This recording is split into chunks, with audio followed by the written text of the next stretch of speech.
Hi, I'm Kathryn Jean Lopez from the National Review Institute, and Sarah Zagorski is here from Louisiana Right to Life.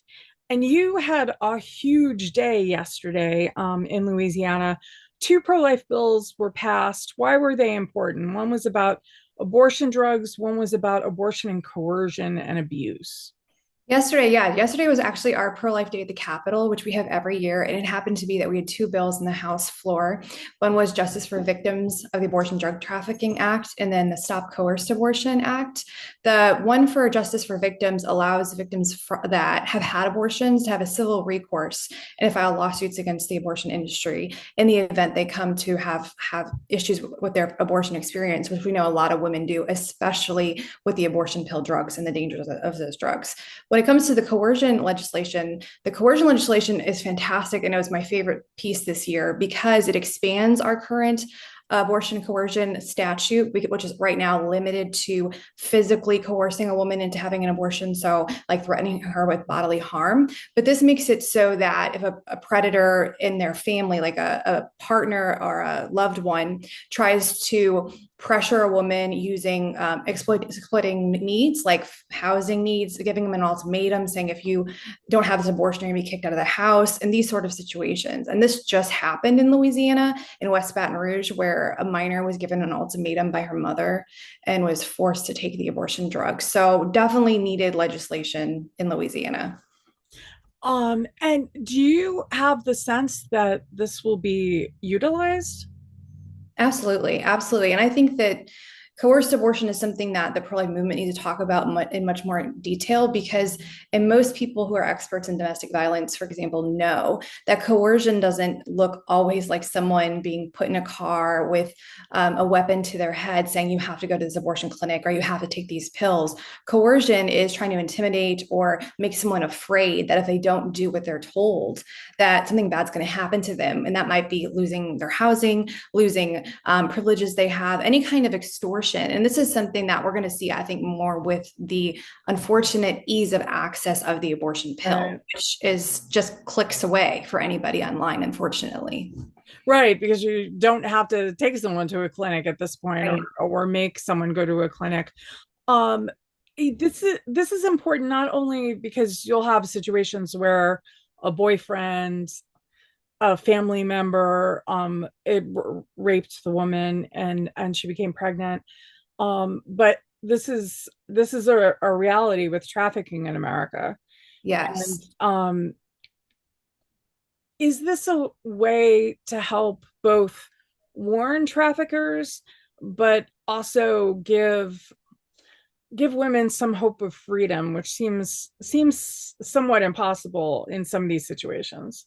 I think it kind of, yeah, I think it does both. And I think it also um, sheds light on the reality that the majority of abortions that take place in our country are ones that are unwanted abortions or coerced abortions. You know, the most recent data shows that 70% are unwanted or coerced in some capacity. And that's from Dr. David Reardon, who studies abortion coercion. And I think that's something that a lot of people don't understand is they think that women are freed by this they call liberty to choose to have a child or not. But the majority of women, as we all know in the pro-life movement, that walk into an abortion clinic don't feel free or take the abortion pill. They don't feel free. They feel like they don't have the support to raise a child, or they feel pressured in the decision, or they feel like simply this is their only choice. And that's just the reality of abortion in America. And unfortunately, too, our culture has for now over 50 years pushed this down the throats of women's rights in order to be free, you must have abortion.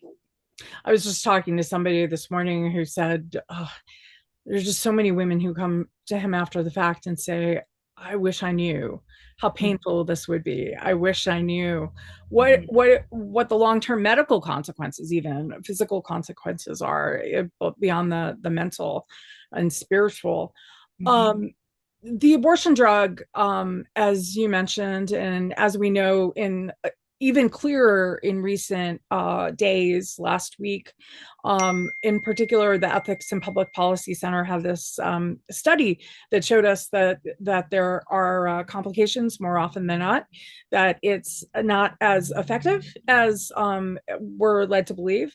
On one level, thanks be to God for that, but on another level, usually means a woman has to go for a surgical abortion, will go for a surgical abortion.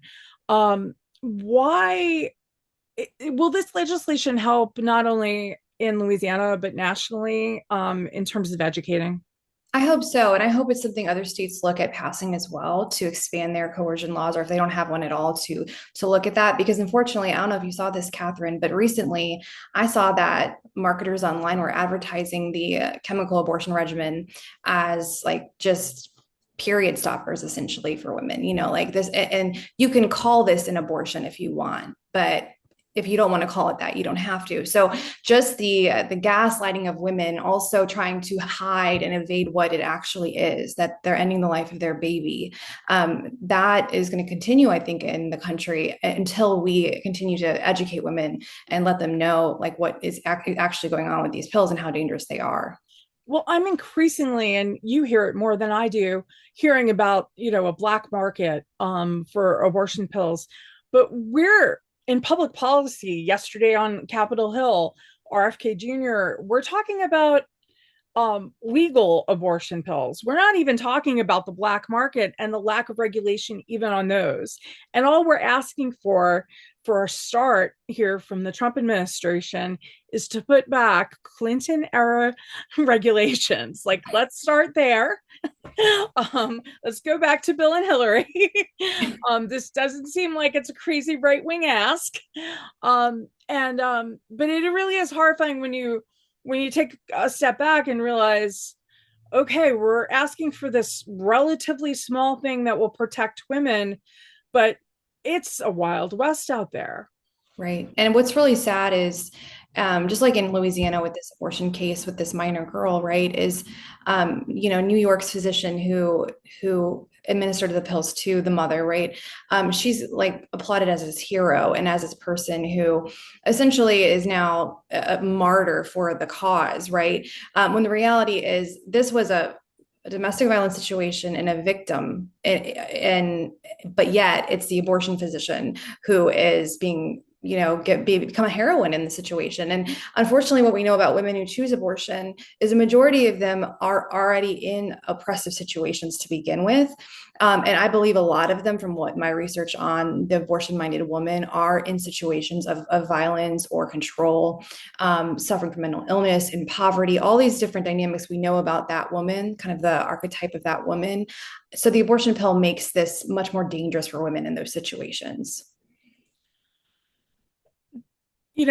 So much of our what we talk about and get distracted by is so unimportant, and I'm so in awe of you in Louisiana being able to focus people in government on not just these two bills, but Louisiana is really a model for informed consent when it comes to abortion, and really trying to protect the lives of women, in the midst of we're told is healthcare, but is really the ending of the life of a child, and forever harming the woman, whatever winds up happening.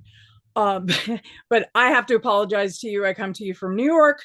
And yeah, I'm so thankful you're there. I'm so thankful that's where God has you. well, our governor, before Roe ended, said, come Louisiana women, come everyone, and get your abortions here. But you don't even have to come here. We'll just send them to you by mail. And of course, there's the horrifying repercussions of that. Women and girls having abortions in their bathrooms. But you can just go to CVS in my state, and other states, and do that as well. But Kathy Hochul, our Democratic governor, actually, you'll remember, it seems like a million years ago, but there was a 3-day controversy when Donald Trump posted this stupid picture of him with a mitre dressed as the Pope. And whatever you think of that silly tweet, Kathy Hochul announced how offended she was as a Catholic. Meanwhile, Right. she wants girls to get abortion pills from New York, and we're debating assisted suicide right now in New York State. I wish our outrage was a little less selective, right? Well, Uh, and I think, Kathryn, you correct me if I'm wrong, but I remember just days after the breaking news here, the grand jury, the governor there actually signed legislation to allow physicians to omit their name from the prescriptions of abortion pills. And we know I can't think of an area of medicine in which one can do that. right. So just the double standardness, and also just honestly, sadly, the predatory nature of the abortion industry to get their bottom line, which is money, unfortunately. And I know there are many people, so I say this compassionately in the pro-choice perspective, that really believe it helps women. Right. They really believe what they're doing is helping women. But when you see things like this, you just have to sit back and ask yourself, how far are we going to go to support ending a human life? How what line are they not going to cross? I mean, that was just a wild realization when I saw that news out of New York. Well, then the other question is, what are we willing to do together, disagreeing on maybe the fundamental issue of whether abortion should be illegal or not, whether it's murder or not? Can we at least agree to put protections, so that, first of all, women actually know what their options are, that they're real options, Mhm. and that they're protected from potential harm of this pill, of not having adequate doctor supervision? Can we at least agree on some guardrails here? Right. And that's why the coercion bill here too is so phenomenal, because I do believe it's common ground for the majority of people. Most people, I mean, I would say, hopefully, I would hope that 90% and up would believe that a woman should never be coerced into the abortion decision. Now, that's something that someone should make in their own free will choice, and not something that they feel pressured into in any capacity. And that's something, I would think women's rights would be all over, be excited about and be looking to. So hopefully we'll see some progress in that kind of common ground arena. I hesitate. I hate to have to ask you this question in a sort of casual conversation, but this is actually part of what you've given your life to. Mhm. Um, so this is National Foster Care Month, and part of your history, part of the reason that you're doing what you're doing, Mhm. is because you came out of foster care. Yes. And can you tell a little bit about your story, and unfortunately and fortunately, because you're here with us, the story of your birth? Sure. So yeah, as briefly as possible, my birth mother really motivates me every day. She's passed away, but she motivates me to do what I do today. I survived what was known as an induction style abortion at 26 and a half weeks. And my mother was a Hispanic immigrant from Honduras, and she had been in the cycle of violence herself as a domestic abuse victim. She struggled with mental illness. She had a lot of troubles when she came to America from Honduras. And actually, the conception of me was out of a relationship with a doctor in New Orleans who essentially abandoned her upon learning of the pregnancy with me.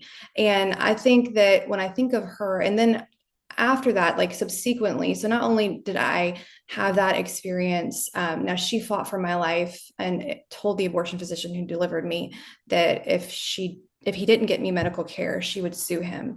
And that saved my life. That one moment in time saved my life. And I'm eternally grateful for that. But also, I spent 7.5 years in foster care prior to my adoption at the age of 9. And during those 7.5 years, I really came close and learned about the abortion vulnerable woman.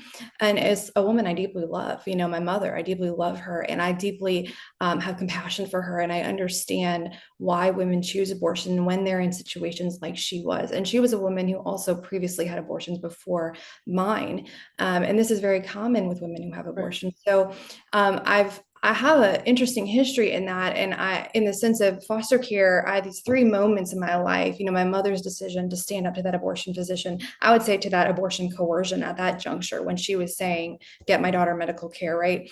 That saved my life. But then I entered into a foster care family that was really devoted to me no matter what. The social workers in my family told my foster parents, this family has a lot of mental health problems, a lot of social problems. You don't know what to expect with someone like Sarah. We don't know what will happen with Sarah. And they said, we don't care. We're committed to this for the long term. And I was in and out of their care for 7.5 years prior to my adoption at the age of 9. And that third moment, so that foster care aspect saved my life. And then my adoption saved my life too, because permanence is something that children so deeply need.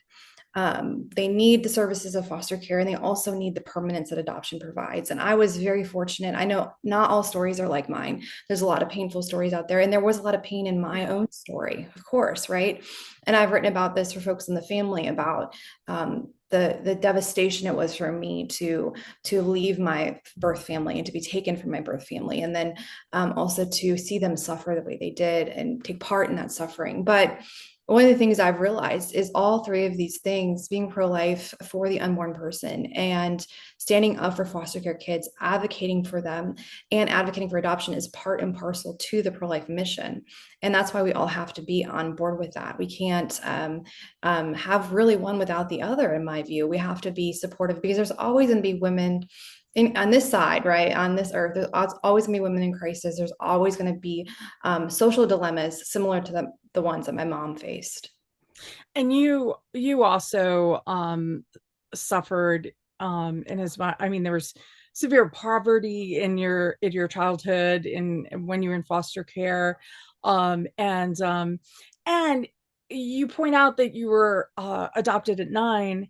um if you hadn't been adopted at 9, you would have become a teenager Mhm. and in the foster care system, and the likelihood of you being adopted would have been very slim.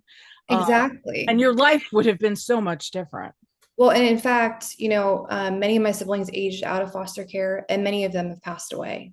And I believe that is because what we see with children who experience the kind of intense trauma that I experienced and they experienced is their outcomes are just poor, because they don't have stability in their life. They don't have the stability of a family in their life the way one should, the way I believe God intends for a child to have. So yes, my life would be radically different without the gift of adoption. Absolutely. And one doesn't want to be dire and depress people, but how many children who age out of foster care purposely get themselves arrested so they have Right. some stability in their lives? Like, Right. we can't let that happen in the United States, right? Right. And then simultaneously, too, it's really important. The most upsetting argument to me for people who support abortion is the one that they say there's so many kids in foster care. It's better off for women to have abortions than for children to land in foster care. And to me, that is a dire outlook, and it is one that lacks hope, because there's so much we can do in the pro-life movement and as a society as a whole to help foster care children and to support foster care parents. And whether that's through becoming foster parents ourselves or providing respite care, there's so many things that can be done to make conditions better for foster care kids. And at the end of the day, I am very glad to be alive despite the suffering I experienced. In fact, I say now, at my age, after the sufferings of my own life and the growth of my own life, it was a luxury to know my mother. It was a luxury to be blessed by her in seeing the suffering she experienced and partaking in that suffering, right? And in my faith, I believe that suffering has been a gift to me, because Mm. I've learned about compassion, and I've learned about grace, and I've learned about kind of coming into um, a type of poverty. For her, it was actually economic poverty, but also a spiritual poverty, right? With her mental health problems. So I see it as a luxury and a growth in love. And there's more of that and more of hope than there is. There's no hope with abortion. There's no hope with ending a life through abortion. Well, and you talk about, the pain on this side, and we do have to be reminded, those of us who are Christian, that Jesus died on the cross. He didn't promise that everything would be perfect here. He promised that the suffering would have meaning, that it would be redeemed. And so um sometimes we sound crazy even to ourselves when we talk about redemptive suffering and these things, but it's the only thing that gives it meaning. It's the only way it makes sense. Um, And every person, regardless of, my story is very dramatic and very dire. However, everyone in this life has suffering of some kind, Yeah. whether that's physical or whatever that might be. But like you said, in my faith tradition, the Apostle Paul talks about carrying the sufferings of Christ in his body, like he suffered, Mm. he felt them in his body, and I believe being near to that is for my good, and I've seen the beauty in that, and I've chosen to see the beauty in that, and hopefully by sharing my mother's story and sharing about my experience in foster care and my experience with adoption, more people will see hope and will see that there is that life always has value and always has purpose, and women can do it if they are supported. And Louisiana is an example of a place where you actually have pro-life Democrats, and Yes. people really do find common ground where they can meet to protect women, to to protect children, even if they're pro-choice, to make sure that women actually know that they have the option for adoption, Mhm. or for raising the child with resources. There are people who will step up to the plate. I have to say, I'm very grateful that your story has been the way it has put you where you are, because I've had the blessing of knowing you for at least a decade, I think, at this point. Yeah, yeah, this And, point. and the last time I saw you, I think it was the last time I saw you, it was in January at the March for Yeah. Life, and you pulled me in as part of this rally for high school students who had come, and it was going to be, I think it was 700, and it was supposed Mhm. to be like 1,000, It was. but there was a hurricane, or no, No, a snowstorm that's in right, there was a Louisiana. snowstorm in Louisiana, which is insane. Yeah. There was, so not all of them made, but there's still 700 kids. And the way that they were receptive to your message, to what I had to say, what you had to say, was just really, really encouraging and beautiful. And and um and and that they're young people. Now, obviously, I think they were probably all from Catholic schools, and you know, Yeah, a lot of them were. and they Mhm. showed up for March for Life. So you've got a certain audience, right? But they're still young people, and they're still young people living in the world. And it was just a really great encouragement to see their receptivity, and the conversations I had with them, with some of the students afterwards, was just incredible. Their depths of compassion, and Mhm. one or two of them had stories that made it clear that's why they were that way. But I hope that yesterday and many days in your work, as frustrating as it can be, I hope you can be encouraged by the good that you're doing. And I wanted to talk to you. Thank you for making the time, because I know I'm encouraged by Louisiana. I'm encouraged by you. And I do hope that this New York is not quite low hanging fruit, but I hope other states follow in your lead. Yes, thank you so much. Yes, I was very encouraged too by Go Forth. I've attended Go Forth. That was my first time speaking at Go Forth, but it is amazing to see young people because they're the next, teachers, doctors, lawyers, elected officials that are going to be in our country, and we need to encourage them and hopefully inspire them with the pro-life message. And I think there's a lot of that to go around. And absolutely, there's hope for every single state in America. I think that while Louisiana is lighting the way in a lot of ways across the country, I'm hopeful that there are hearts and minds changed in New York today. I'm always hoping for that because the pro-life message is one of hope. We pray for the conversion of Kathy Hochul even. Absolutely. Yeah, 100. no, I mean, there crazier things have happened. Bernard Nathanson was an abortion doctor, Yes. famous abortion leader, who converted to the Yes. pro-life cause and to Christianity, became a Catholic. And so these things can happen. Where do people go to follow you and your work? Sure. So they can go to prolifelouisiana.org if they want to follow Louisiana Right to Life, or they can go to sarahzagorski.com to learn about my story, read about my story, see me on TV, whatever that is. So I love being in Louisiana and I love the work we do here.